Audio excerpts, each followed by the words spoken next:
My Lord, Your Ladyship, the sole purpose of conservatory orders under Article 23 of the Constitution, which gives this court power to issue conservatory orders, is to preserve the substratum, the subject matter of the petition.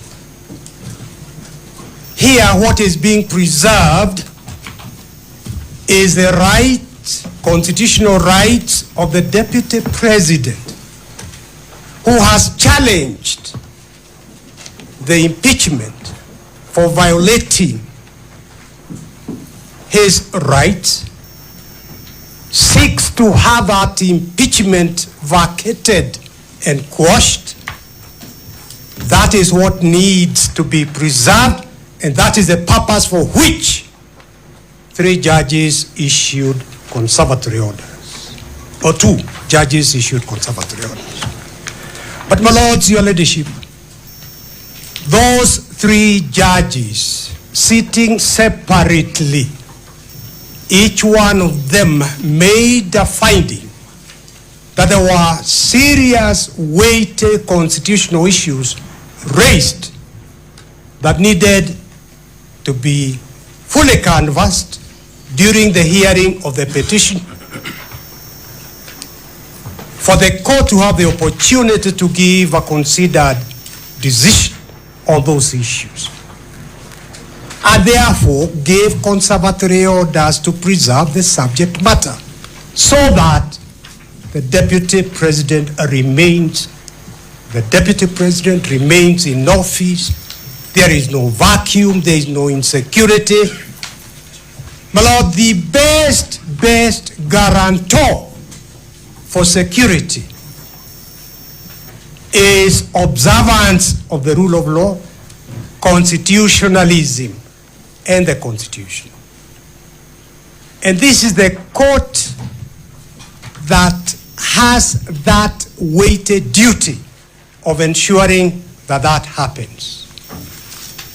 My lords, the weighty issues identified by the 3 judges are: 1, the issue of public participation. The petitioner here says the public participation was a sham. We will be going into that through my colleagues. I'm just saying the weighty issues here.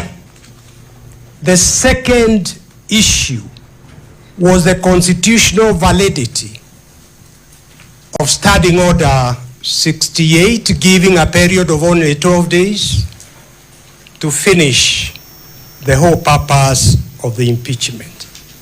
And I would like to mention this issue of public participation, and indeed the time of 12 days, assumes added importance when we remember the wording of Article 1. The wording of Article 1 is that sovereignty remains in the people of Kenya. They have donated that power, that sovereignty, to your lordships, to your leadership, to the judiciary.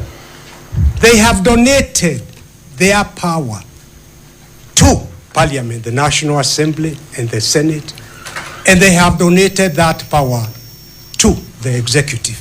But the people of Kenya remain sovereign. That is why there must be adequate public participation in terms of the decision in the British tobacco case.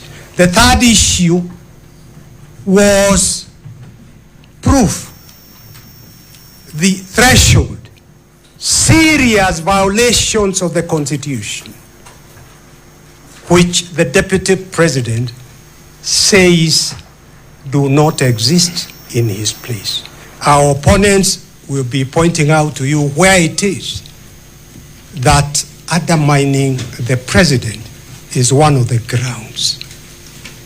My lords, the people of Kenya, in retaining sovereignty in themselves,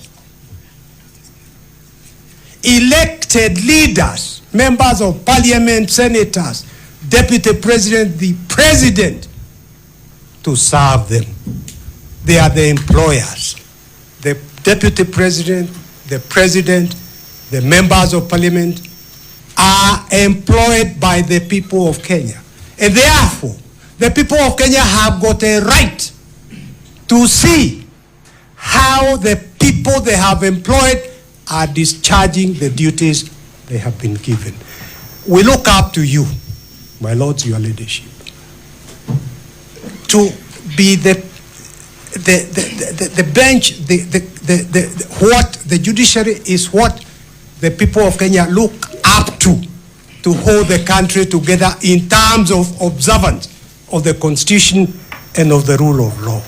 The people of Kenya, in electing the deputy president and the president and the senators and everybody else who is elected, they were not electing to go back to imperial presidency. And it is for this court to ensure that we do not go back to the imperial presidency where the Constitution and the rule of law are replaced by the wishes of one individual. I hand over to my colleague Elisha Ngoya.